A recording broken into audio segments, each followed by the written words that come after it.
University నుంచి చాలా మంది అనుకుంటారు వెస్టీజ్ పనిలేనోడు చేసుకునేది అనుకుంటారు కదా. చదువులో ఉస్మానియా యూనివర్సిటీ నుంచి జెనెటిక్స్ మామూలు చదువు కాదు, మళ్ళా జన్యు శాస్త్రం, అవునా కదా. అట్లాంటి దాంట్లో నేను గోల్డ్ మెడలిస్ట్ని.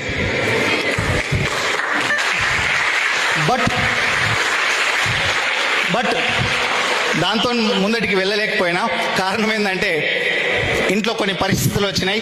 అది చెప్పాలంటే చాలా లాంగ్ స్టోరీ, నేను చెప్పదలుచుకోలేదు. షార్ట్ కట్లు ఏంటంటే ఇంటి దగ్గర ఉన్న వ్యాపారాలన్నీ నేను చూసుకోవాల్సిన పరిస్థితి వచ్చింది. వ్యాపారాలు ఉన్నాయి, కూర్చున్న దగ్గర ఒక 2 లక్షల వరకు రెంట్స్ వస్తాయి. ఎలా ఉంటాయి 2 లక్షలు రెంట్స్, రైట్? ఒక 2 లక్షల కోసం వెస్టీజ్ డిస్ట్రిబ్యూటర్ ఎంత కష్టపడుతున్నో మీ అందరికీ తెలుసు, అవునా?